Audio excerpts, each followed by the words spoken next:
Welcome back, everyone. This will be my full Lord of the Rings, Rings of Power. Season 2, Episode 1, Episode 2, and Episode 3 video. They released the first 3 episodes in one go, so I'll just do one big video for all of them. There's so much to talk about. So if you're brand new to the channel, be sure to subscribe to get all the episodes. Careful for spoilers for the first 3 episodes, if you have not seen them yet. Starting at the beginning of Episode 1, it was titled Elven Kings Under the Sky, which is a reference to the Black Speech. Sauron inscribed on the Ring of Power. The whole poem, 3 rings for the Elven Kings under the sky, 7 for the Dwarf Lords in their halls of stone, 9 for mortal men doomed to die, 1 for the Dark Lord on his dark throne in the land of Mordor. Where do the shadows lie? 1 ring to rule them all, 1 ring to find them, 1 ring to bring them all in the darkness. Bind them in the land of Mordor, where the shadows lie. It's meant to set off Season 2 because it's all about Sauron actually creating the 1 ring of power and forging the other lesser rings of power, putting a whole lot of rings on a whole lot of fingers this season. The actual opening scene of the season basically tells all of Sauron's backstory, starting at the end of the First Age and the beginning of the Second Age, like what happened to him before he became Halbrand.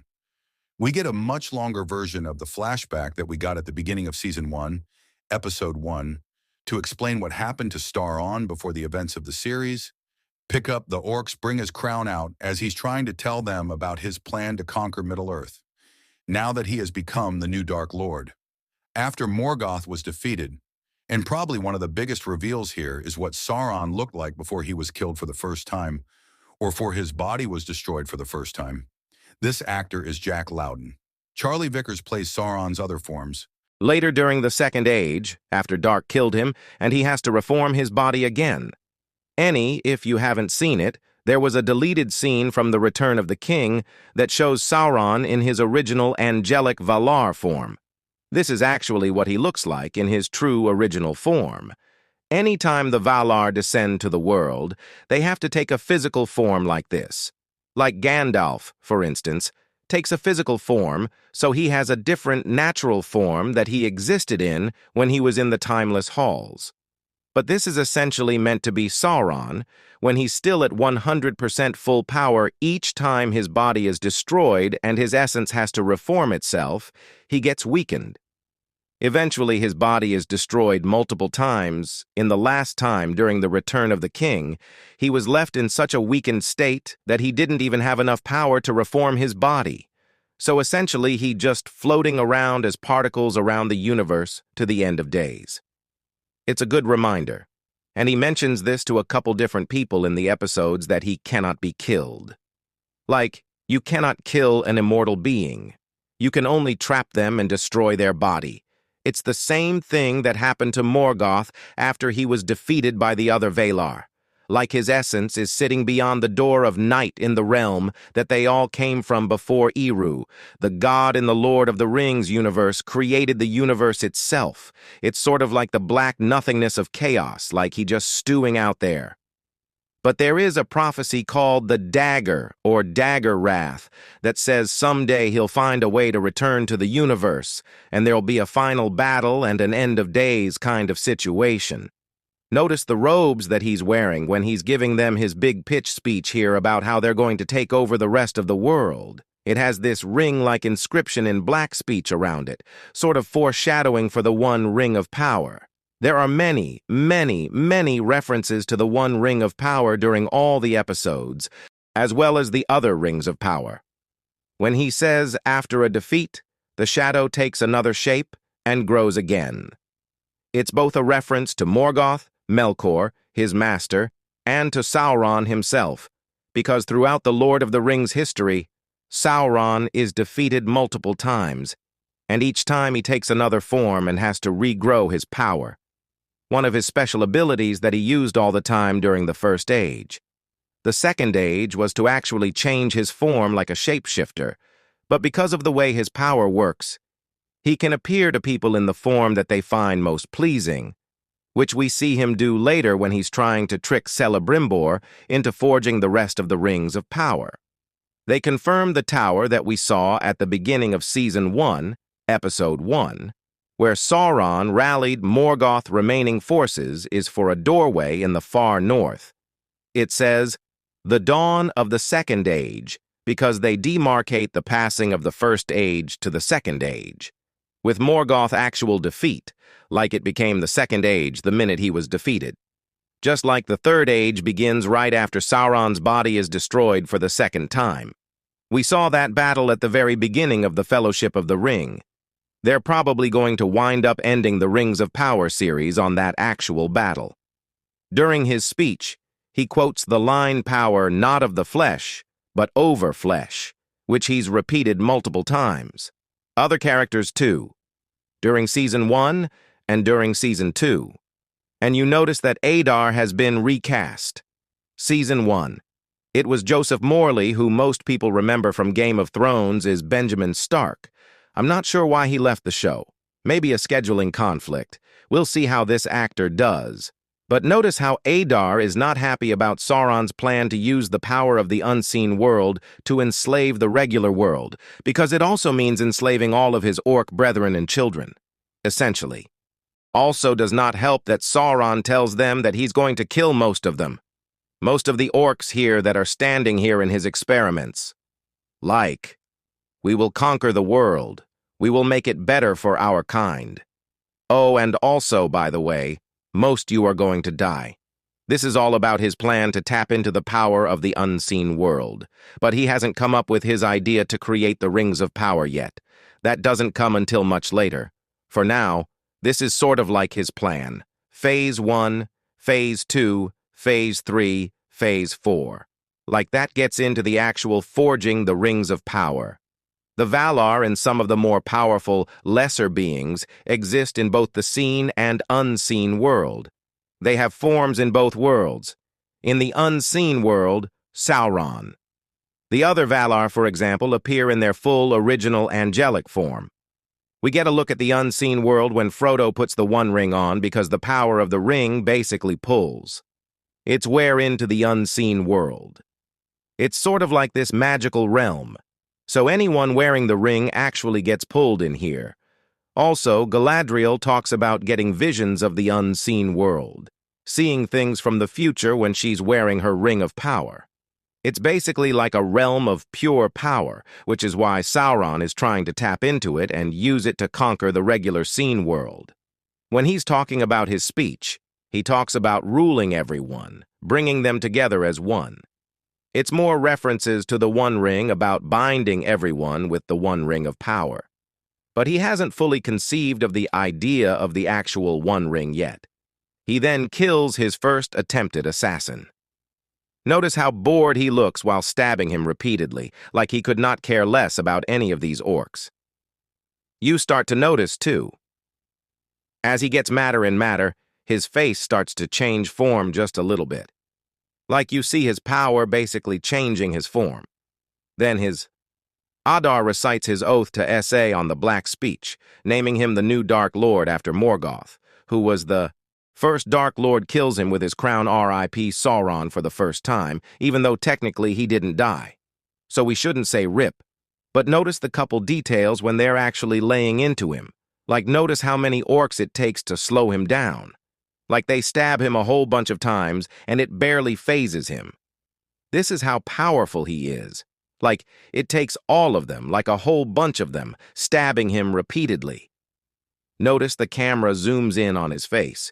You can hear him whispering in an incantation in the Black Speech, probably sensing that his body is about to be destroyed, like his light forces flowing out. So he's probably performing some kind of magic that will help him return in another form. This might just be part of what he does each time this happens in the future. I am not fluent in Black Speech. The subtitles also didn't translate what he was actually whispering there. So if you do speak it and you can translate, let me know what he actually said in the comments below. Then we see his body detonate in this explosion of his power. Like this is how powerful he is. It essentially just wastes all the area surrounding in this mountain range here. This is basically what it looks like any time his physical form is destroyed. It's also why when they inspect the blast site, there is no body. Like they just find his clothes because his essence dispersed, also turned into the black goo that we see later. Then they name Adar, their new orc lord, like their father lord, because technically he is biologically related to all these different orcs. Here we'll get into that too. I talked about that during Season 1. He gets into his backstory later in the episodes when he starts talking about what Morgoth did, blessing him, quote-unquote, changing the elves into orcs that he came from. But notice he picks up Sauron's crown. That'll become important later because we see Sauron fighting Galadriel using his crown. So at some point, he will get his crown back. Then we see a much longer montage to explain what happened to Sauron exactly, step for step after this, in how he took his Halbrand form. And if it wasn't clear, they're condensing the timeline a lot. Like it took a long time for his body to transform into different forms. So like he was sitting there in a pool of goo form for a very long time before that giant creature came along. He consumed it and then grew a little bit larger, gained more power, and was able to crawl out of the caves.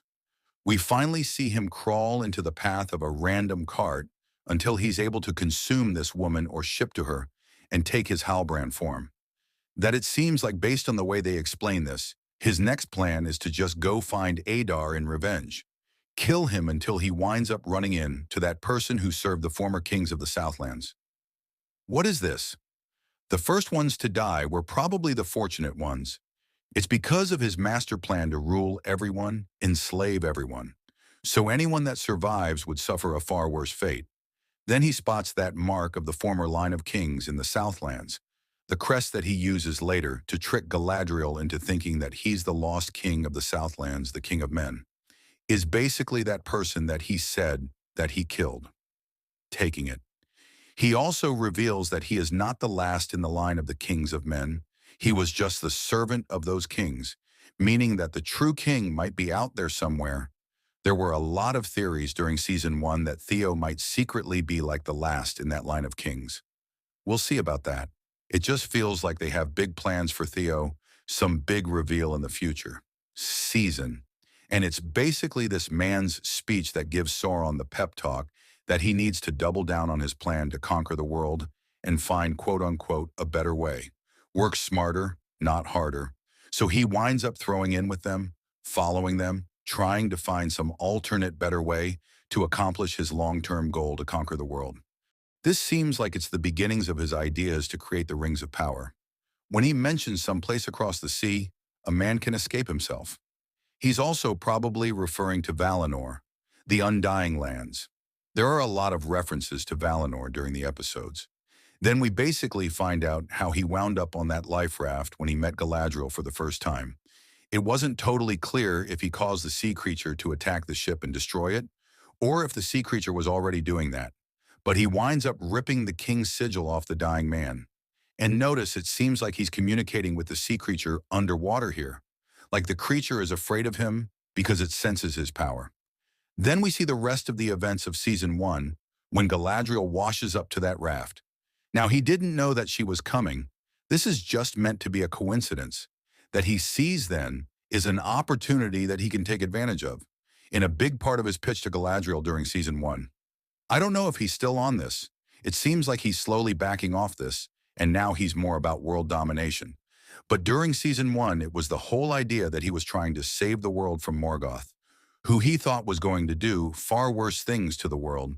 It's sort of that villain trope where the villain is trying to save things, but ultimately winds up crushing everyone and trying to save them. They're actually kind of taking Robert Downey Jr.'s Doctor Doom character in that direction when he comes back during Avengers 5. Basically the same idea. I'm going to make everything better by crushing everyone with my idea of freedom. Then we jump back to present day with Galadriel chasing Elrond, trying to snatch the bag of the 3 elven rings of power from him. Because Elrond is worried about the big reveal, after finding out about Sauron. I think the way they're explaining here is that this is happening like right after the events of Season 1. So she hasn't had time to tell everybody about Sauron yet.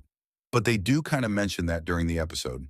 Like, why didn't you tell us sooner that Sauron was amongst us this whole time? Would have been very useful information. Thus begins the big disagreement that everybody has about what they should do with the actual Rings of Power.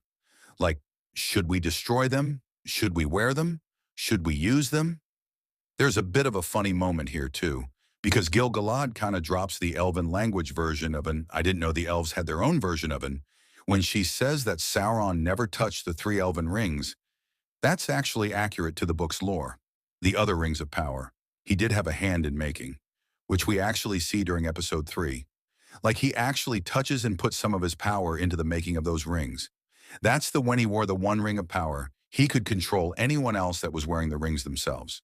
They've already shown that he has this low-level ability to worm his way into people's minds and control what they're thinking, what they're seeing, what they're believing. But with the one ring of power, he can actually do that in a much, much bigger way. There are a couple big book changes that they made for the way the actual elven rings were created. So in the books originally, the elven rings were the last ones that were created, and he created those separately without Sauron knowing about them so that he couldn't lay his influence, his magic on them. In the books, the elves were too afraid to actually use the rings because they felt like they would fall under Sauron's sway if they put them on.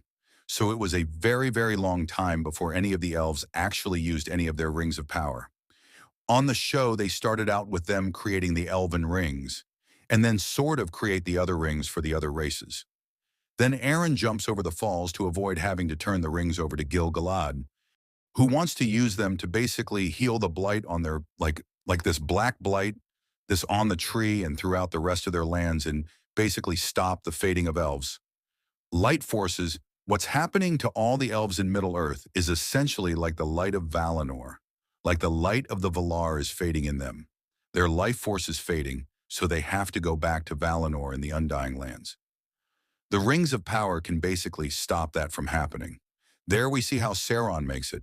Back in front of Adar, he lets himself be captured, and this is all part of his master plan to get everybody else to do his dirty work for him.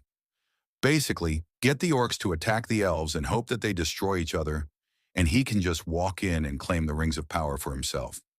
That's one of Sauron's big tricks that he uses across all the different ages that he's around during the lore, is basically getting other people to do his dirty work for him.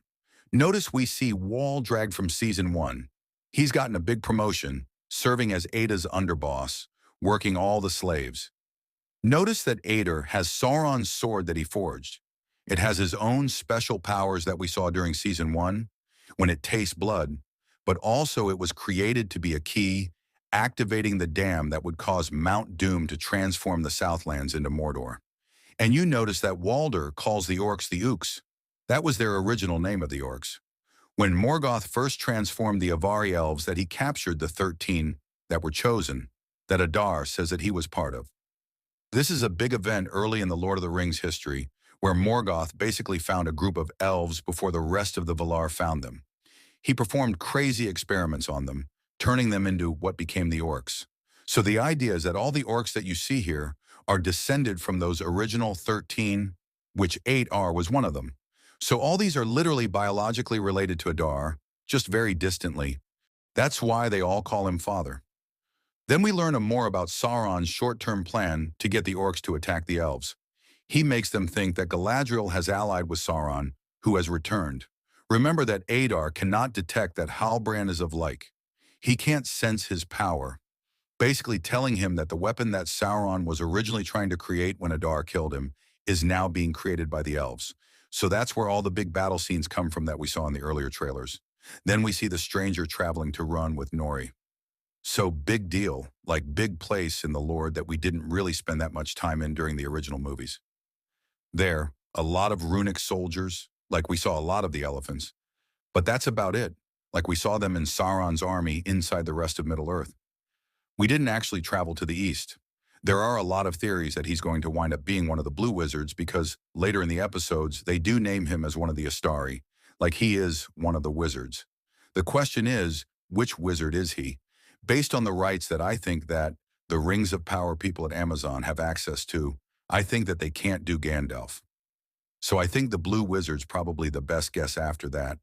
Then he sees a whole bunch of visions and hears some voices. It sounds like he hears someone speaking Elvish or the Black Speech, like some sort of incantation. He sees the molten lava of Mount Doom, what eventually kind of looks like the Eye of Sauron, like it forms in the lava. Here, this is him casting that wind magic that we see in later episodes, like the big tornado that he makes. He's also an immortal being, so he might be one of the Astari as well, too. He could be one of the other blue wizards. Then he sees a bunch of the female acolytes, which he faces during Season 1, we find out are also servants of the Dark Wizard character. Nori says he's been having these visions for a while now, every night, so it just seems like he's slowly remembering who he is, where he came from, and why he is on Middle-earth, like what his purpose is. This person, watching them from afar with the spyglass, is a runic soldier that we learn a little bit more about later episodes. Generally, they're all meant to be servants of the Dark Wizard. Couple moments in this episode and then in later episodes where they tease the idea that he hasn't fully learned to control his power yet. This is part of the idea. Then back in Mordor, notice the BES starts to sense Sauron's power and begins to submit to him. He sort of turns it to his will eventually, which they reference in a bunch of other scenes with different characters to the idea that Sauron worms his way into your mind and learns to control you. There are a couple of funny foreshadowing moments with Waldrag here. Like he just goes all him on Sauron. Like remember during Season 1, he kept referring to the Dark Lord returning like he worships Sauron as his Dark Lord. And here he is. And he spends all day beating him. So bad. Call on Waldrag for insulting the person that he's been worshiping all this time, who also then tells him that the minute he gets out of here, he's going to kill him. Then we go to the Grey Havens and we meet Círdan. The shipwright, he's meant to be the oldest elf living in Middle-earth, one of the wisest and most noble ones. All the way from the First Age to at the end of Return of the King. He's the one who captained the ship that took Gandalf, Frodo, Bilbo, Galadriel, everyone to Valinor. When he says perfection exists only in Valinor, that's probably because the immortal elves which get referenced many times during the show. Why he's so obsessed with creating something as great as being or created, which he's been using to craft the Rings of Power. When he looks across the sea at the sunset, he's basically looking to Valinor. When Gil-galad chides Galadriel, saying that he wants to cast her to the moors. When she says she vows to put things right and not stop until Sauron is defeated. Círdan then makes a whole bunch of references back to the One Ring of Power, which Sauron will eventually create when he says they have so much power, they can change the heart of any who beheld them. The joke is, the Rings of Power cause people to fear those who wear them, so they change their hearts, but for worse, for like in a bad way. Then Elrond sort of wises up and starts to suspect Sauron's larger plan to use the rings to enslave everyone. Killed, and then mentions Elrond's father Arundel, whose statue is in the bay at Númenor, is running around trying to save the world from Sauron. His father is essentially just riding across the sky. Círdan then starts talking about one of the major battles from the War of Wrath against Morgoth, and he describes the sinking of the continent. When Elrond questions whether or not Galadriel is still under Sauron's influence, he's not totally wrong. Part of the idea is that once he worms his way into your mind, he is there forever. You kind of see that in a bigger way with Celebrimbor's story, where like Sauron definitely has him on his hook. Then we see Círdan about to cast the rings to the ruins of Valyrie into this deep chasm. But there's this weird attack on. Is it like this big splash? Like a creature attacks his ship, causing him to look at the rings and take them out, falling under their sway. Back in the east, the stranger in Nori. Find out as Poppy from Season 1 has been the one that's been tailing in this whole time, but she's brought a map of the area with her that helps them escape the area where they've basically been trapped, running in circles. There's another cool transition using the map. Love the way they use these transitions, confirming that they are in Rhûn. Back in Mordor, Adar basically dumps his entire backstory on Sauron, not knowing that it's actually Sauron because Sauron's a big part of his backstory, explaining how Morgoth chose 13 of his elves to transform them and give them great power, but ultimately led to nothing, like led to the ruin of them. It makes it sound like that was Sauron bending him to his will, just like we saw him do, giving the meat to the beast a little while ago. And the way he's doing the same thing with the elves, the races of Middle-earth with the rings of power. So Adar is basically telling the story of how he came to be Sauron's slave for a time until he tried to kill him. You can also see the way that Sauron's face changes while he's telling the story, in basically whines of tricking Adar into releasing him so that he can enact the next phase of his plan and make it to Celebrimbor to forge the rest of the Rings of Power. But notice how pissed off he is to have to kneel and swear fealty to Adar. But he does try to twist it in his way. Like he says he's going to swear fealty to the Lord of the area. But that's basically him, like he is the Dark Lord. Basically, Sauron is swearing fealty to himself, and they pay off his threat to Waldrag to kill him, having the bees that he freed rip him to shreds. You died how you live like a total crap bag. Gil-galad sings a song about the fating of the elves until Círdan returns with the Rings of Power. Notice he's wearing his ring, Naraya, the Ring of Fire. The blue ring falls at Gil-galap's feet, which is the ring. He eventually wears a Vilya, the blue ring of air, and Nenya, the white ring of water, falls for Galadriel, which she winds up wearing. Notice when they put all the rings on and start to use them, it actually heals the blight in the area like it burns it out of the tree. But while this is happening, they start playing that song where the shadows lie again as a reminder that Sauron's plan is still causing all this to happen, like it's all part of his master plan. Just as Sauron returns to Celebrimbor in Halbrand form in search to enact his plan, but because of the end of Season 1, he has to wait at the gate until Celebrimbor invites him in. Then we get Episode 2, which was titled Where the Stars Are Strange, which is a reference to them finally making it to Rhûn in the East, which the movies never really got into that much. There's another cool transition is basically just the influence of Sauron in the spreading of the power through the Rings of Power. There's a big earthquake, and I think the dwarves' theory about what caused it is half right, like 50% correct. Part of it was the Eregion Pishon of Mount Doom. But also, I think it has something to do with what they were doing with the Balrog waking up. There was a lot of Balrog in the Season 2 trailer, so we'll see how they invoke that, because the Balrog doesn't wind up killing all the Dwarves, running the rest of them out of Khazad-dûm until much, much later in the timeline.